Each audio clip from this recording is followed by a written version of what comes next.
അപ്പൊ നമ്മൾ ഇന്ന് ഇപ്പൊ എന്താ വെച്ചാല് നമ്മള് എന്തായാലും കർക്കിടക മാസം ആവാൻ വളരെ കുറഞ്ഞ ദിവസമല്ലേ ഉള്ളൂ. പിന്നെ കർക്കിടക മാസത്തിലെ ആ മഴയും കാര്യങ്ങളും അതുപോലെ കർക്കിടക മാസത്തിലെ പഴയ ഓർമ്മകള് കാര്യങ്ങള് അന്നത്തെ കാലത്തില് കർക്കിടക മാസം എന്ന് പറയുമ്പോൾ ഒരു പ്രത്യേകത ആണല്ലോ, ആ ഒരു മഴക്കാലം എല്ലാം കൂടി ചേർന്നുകൊണ്ട്. പിന്നെ അപ്പോ അത് എന്തൊക്കെയാണ് കാര്യങ്ങൾ ചോദിച്ചറിയാൻ വേണ്ടിയിട്ടാണ് ഇപ്പൊ ഇന്ന് അമ്മയെ നമുക്ക് പ്രേക്ഷകർക്ക് വേണ്ടിയിട്ട് അത് പങ്കുവെക്കുന്നത്.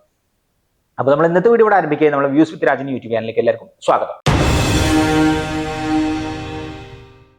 ഒരു കർക്കിടക മാസം എന്ന് പറയുമ്പോൾ നമുക്കിപ്പോ ഓരോ ചില മാസങ്ങളിൽ അങ്ങനെയല്ലോ. ഇപ്പൊ സാധാരണ ഇപ്പൊ മിഥുനമാസം ഈ ഒരു സമയത്ത് ഇപ്പൊ അങ്ങനെ ചില മാസങ്ങളിൽ നമുക്ക് അങ്ങനെ കാര്യമായിട്ട് തോന്നില്ല. പക്ഷെ നമുക്ക് അതല്ലാതെ കർക്കിടക മാസം, വൃശ്ചിക മാസം, ഇപ്പൊ ഓണത്തിന്റെ ആ ഒരു ചിങ്ങമാസം, ഇങ്ങനെയുള്ള ചില മാസങ്ങളിൽ നമുക്കൊരു പ്രത്യേക രസമാണ്. അതിനനുസരിച്ചുള്ള പ്രകൃതിന്റെ മാറ്റങ്ങൾ, പ്രകൃതി അതിനനുസരിച്ച് നമുക്ക് പെട്ടെന്ന് ആ ഒരു കാലം വരുമ്പോൾ അതിനനുസരിച്ചുള്ള മാറ്റങ്ങൾ വേഗം നമ്മളും ശ്രദ്ധയിൽ വരും.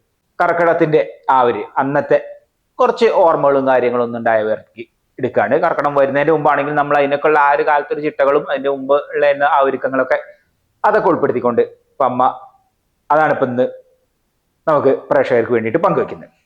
അപ്പൊ അതിൽ നമുക്ക് എന്നാല് കർക്കിടകത്തിൽ ആ ഒരു കാര്യങ്ങൾ എന്തൊക്കെയാണെന്ന് വെച്ചാൽ കാര്യങ്ങളൊക്കെ ഒന്ന് ചോദിക്കാം. കർക്കിടക മാസം തുടങ്ങാനായി, മിഥുനമാസം കഴിയാനുമായി. കർക്കിടക മാസത്തിന് ബുദ്ധിമുട്ടുള്ള കാലമാണ്. അത് പണ്ടും ഇപ്പോഴും ഒക്കെ അങ്ങനെ തന്നെയാണ്. പണ്ട് നല്ല ബുദ്ധിമുട്ടാണ്.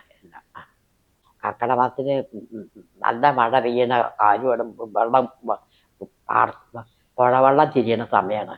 കർക്കിടകത്തിന് തോട്ടിലും പാടത്തും പുഴയിലും കുളത്തിലൊക്കെ നല്ല വെള്ളം ഉണ്ടാവും.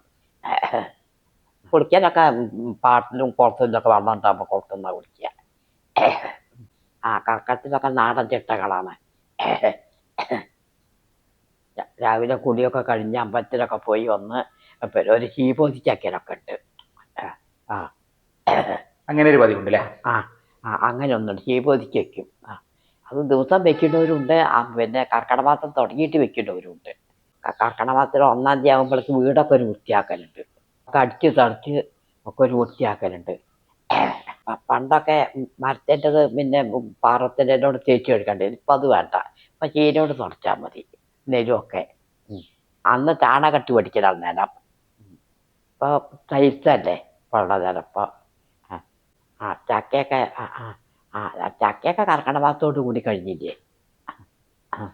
അന്നൊക്കെ പിന്നെ കർക്കിടക മാസം നല്ല ദാരിദ്ര്യമുള്ള കാലമാണ്. പ്രധാനമായിട്ട് പാടത്തും പറമ്പിലൊക്കെ ഉള്ള പണിയാണ്. പട്ടണത്തിൽ പ്രധാനം കഞ്ഞിയാണ്. കർക്കിടകത്തിലൊരു കർക്കിടക കഞ്ഞിയൊക്കെ ഉണ്ട്. അത് കർക്കിടക മാസം പറഞ്ഞിട്ടാണ് കർക്കിടക കഞ്ഞി വെക്കുക. കർക്കിടക മാസത്തിലൊരു എണ്ണയച്ച് കൂടി കൊഴുപ്പ് വെച്ച് കൂടിയൊക്കെ നല്ലൊരു ചിട്ടയാണ്. പിന്നെ കർക്കിടക മാസത്തിൽ 1-ാം തീയതി ഒരു കലിയൻ കൊടുക്കലുണ്ട്. വാഴേൻ്റെ ഇല കൊണ്ട് കാളേനൊക്കെ ഉണ്ടാക്കും, കോഴി ഉണ്ടാക്കും, കരിന്നൊക്കെ ഉണ്ടാക്കുക ഒക്കെ. അത് ഉണ്ടാക്കിയിട്ട് രാവിൻ്റെ ചൂട്ട് കൊണ്ടുപോയി വയ്ക്കും. അത് അന്ന് വലിയൊരു ഇതാണത്. പിന്നെ കർക്കിടക മാസത്തിലെ രാമായണം വായന, അത് പിന്നെ 30 ദിവസവും കർക്കിടക മാസം കഴിയോളം വായിക്കും. കർക്കിടക മാസത്തിലൊരു 10 ഇല തിന്നലൊക്കെ ഉണ്ട്. 10 ഇല വെച്ചിട്ട് തിന്നു. അതിലെല്ലാ ഇലയും പെട്ടു. അന്നൊക്കെ ഇന്നത്തെ വരെ സാധാരണ ഓലപ്പരയാണ്. അതൊക്കെ കർക്കിടക മാസം ചോരും. നിലമൊക്കെ ചാണട്ട് പഠിക്കുന്നതുകൊണ്ടൊക്കെ ഒരു ബുദ്ധിമുട്ടായതാണ്. ഇങ്ങനെയൊക്കെയാണ് അന്നത്തെ കർക്കിടക മാസത്തിലെ കാര്യങ്ങൾ. അപ്പോൾ അങ്ങനെയൊക്കെയാണ് കർക്കിടക മാസത്തിലെ ചിട്ടകള്. അത് കുറച്ച് പ്രധാനപ്പെട്ട കുറച്ച് ആ ചിട്ടകളും കാര്യങ്ങളൊക്കെ അതാണ് ഇപ്പൊ നമ്മൾ ഇന്ന് പങ്കുവച്ചത്.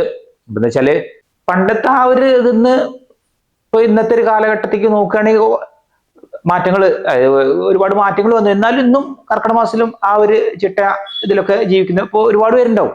പിന്നെ പൊതുവെ എന്നാലും വലിയൊരു മാറ്റമൊന്നും വന്നെന്ന് പറയാൻ പറ്റില്ല. എന്നാൽ ഇപ്പോഴും കുറച്ചൊക്കെ അതൊക്കെ നോക്കി ആ ഒരു മാസത്തിലൊക്കെ പ്രത്യേകിച്ച് എന്താ വെച്ചാൽ നമ്മളിപ്പോ ഈ കർക്കിടക മാസത്തിലാണ് ഇപ്പൊ പറഞ്ഞ പോലെ ഒരു നാലമ്പല ദർശനം ഇപ്പോഴൊക്കെ അത് നല്ല ഇതായിട്ട് തന്നെ നടക്കുന്നുണ്ട്. അപ്പോ ഇവിടെ തന്നെ ഇപ്പൊ ഞങ്ങൾക്ക് തന്നെ ഇവിടെ അടുത്ത് നാലമ്പലം, ഇപ്പോ മലപ്പുറം ജില്ലയിൽ തന്നെയുള്ള നാലമ്പല ദർശനങ്ങള്, അവിടെയൊക്കെ അത്യാവശ്യം നല്ല ഭക്തജനങ്ങളും അതുപോലെ ആ ഒരു ചിട്ട കാര്യങ്ങളൊക്കെ പല കാര്യങ്ങളിലും ഇപ്പോഴും അതുപോലെ തന്നെയൊക്കെ നിലനിന്ന് പോകുന്നുണ്ട്. ഇപ്പൊ ഞങ്ങളൊക്കെ നമ്മൾക്ക് ഞങ്ങളെ ഒരു ചെറുപ്പത്തിൽ നമ്മൾ സ്കൂളിൽ പഠിക്കുന്ന ആ ഒരു കാലത്തും എനിക്ക് ഓർമ്മ ഉണ്ട്. അന്നൊക്കെ നല്ല രസമായിരുന്നു. എന്നാൽ ഈ കൂടുതലും ഓർമ്മ വരുന്നത് എനിക്ക് ആ ഒരു കലിയനൊടുക്കലാണ്. അതാണ് ഭയങ്കര രസമായിരുന്നു. വെച്ചാല് ആ ഒരു വൈകുന്നേരം ആ ഒരു സന്ധ്യയോട് കൂടി തന്നെ ആ ഒരു കല്യാണൊടുക്കില്ല. പിന്നെ നല്ല മഴ ഉണ്ടായിരിക്കും, ആകെ വെള്ളവും, ഇപ്പൊ ഈ ചെറിയ ചാലുകളൊക്കെ ഉണ്ടായിരിക്കില്ലോ വെള്ളം ഒഴുകുന്നത്. അപ്പൊ അങ്ങനെയുള്ള സ്ഥലങ്ങളിൽ ആ ഒരു വെള്ളം ഒഴിയിട്ട് അന്ന് ആ ഒരു സമയത്ത് രസമാണത്. കല്യാണൊടുക്കൽ എനിക്ക് നല്ലൊരു ഓർമ്മ തന്നെയാണത്. അപ്പൊ അങ്ങനെയുള്ള കാര്യങ്ങളൊക്കെ ആയിട്ട് ഇങ്ങനെ ചില കാര്യങ്ങളിലൊക്കെ ഇപ്പൊ വീടുകള് എല്ലാവരും രൂപം മാറി, അങ്ങനെ കുറച്ച് ചിട്ടകൾ ഇപ്പം നമ്മൾ പറഞ്ഞ പോലെ ഭക്ഷണ രീതിയിൽ കുറച്ച് മാറ്റങ്ങളൊക്കെ വന്നെങ്കിലും എന്നാലും ഇപ്പോഴും ഇങ്ങനെയുള്ള ആ ഒരു പരമ്പരാഗതമായിട്ടുള്ള നമ്മളെ കാര്യങ്ങളൊക്കെ വരുമ്പോഴും കുറെയൊക്കെ ആളുകൾ അത് ഇപ്പോഴും അത് ആചരിച്ചു പോരുന്നുണ്ട്. അങ്ങനെയാണ് ഇപ്പോ ഇങ്ങനെ നമുക്ക് ശ്രദ്ധിച്ചു നോക്കിയാൽ അറിയാലോ. അപ്പോ കർക്കിടകത്തിന്റെ ആ ഒരു കാര്യങ്ങൾ ഇത് അങ്ങനെയുള്ള ഇത് കാര്യങ്ങൾ അങ്ങനെ പോയി. അപ്പൊ നമ്മളെന്താ വെച്ചാല് നമുക്ക് ഇനിയിപ്പോ കർക്കിടക മാസത്തില് നല്ല നാലമ്പലം മുമ്പ് നമ്മളിപ്പോ ഈ നമ്മുടെ നാലമ്പല ദർശനത്തിന്റെ ആ ഒരു വീഡിയോ നമ്മൾ ചാനൽ തുടങ്ങുന്ന സമയത്ത് തുടങ്ങി ആ ഒരു കൊല്ലത്ത് തന്നെയാണ് അത് നമ്മൾ അപ്ലോഡ് ചെയ്തിട്ടുണ്ട്. പിന്നെ ഇനിയിപ്പോ ഈ വർഷം പറ്റുകയാണെന്നുണ്ടെങ്കിൽ നാലമ്പല ദർശനത്തിന്റെ ആ ഒരു വീഡിയോ കൂടി ഉൾപ്പെടുത്തണമെന്നുണ്ട്. അപ്പൊ ഏതായാലും അങ്ങനെയൊക്കെയാണ് നമ്മള് കർക്കിടക മാസത്തിൽ ഇപ്പൊ നമുക്ക് ഇനി ചെയ്തത്. അതുപോലെ കർക്കിടകത്തിൽ ഇപ്പൊ നമ്മളെ ചാനലിൽ ഇപ്പൊ എങ്ങനെ വെച്ചാൽ നമുക്ക് കൂടുതലും നല്ല നാടൻ ഭക്ഷണങ്ങൾ, അതായത് കർക്കിടകത്തിൽ പ്രധാനം തന്നെയാണ് ഇപ്പോ കർക്കിടപ്പുഴുക്ക്. അതിപ്പോ അമ്മ പറയാൻ വിട്ടതാണ് തോന്നുന്നുണ്ട്. അപ്പൊ കർക്കിടപ്പുഴുക്ക് അങ്ങനെയുള്ള കാര്യങ്ങൾ, അപ്പോൾ അതൊക്കെ ഉൾപ്പെടുത്തി നമുക്ക് നല്ല പരമ്പരാഗതമായ നല്ല നാടൻ ഭക്ഷണങ്ങൾ എല്ലാം കൂടി ഉൾപ്പെടുത്തിയിട്ടില്ല അത്തരം വീഡിയോസ് നമ്മൾ ഇപ്പൊ അതും കൂടി ഉൾപ്പെടുത്തി അങ്ങനെ കർക്കിടകത്തിലെ കുറച്ച് പ്രാധാന്യങ്ങളും കാര്യങ്ങളൊക്കെ ആയിട്ട് ഇനിയും നമുക്ക് അത്തരം വീഡിയോസുകൾ ചെയ്യാണ്ട്. അപ്പൊ ഇന്നിപ്പോ കുറച്ച് കാര്യങ്ങളൊക്കെ നമ്മൾ പങ്കിട്ടു. അങ്ങനെയാണ്. അപ്പൊ ഇന്നത്തെ വീഡിയോ ഇഷ്ടപ്പെട്ടാൽ ലൈക്ക് ചെയ്യാനും ഷെയർ ചെയ്യാനും സബ്സ്ക്രൈബ് ചെയ്യാനും കൂടാതെ കമന്റ് ചെയ്യാനും മറക്കരുത്. ഇന്നത്തെ വീഡിയോ ഇവിടെ അവസാനിക്കുകയും നമുക്ക് അടുത്ത പുതിയൊരു വീഡിയോ ആയിട്ട് ഉടൻ തന്നെ കാണാം.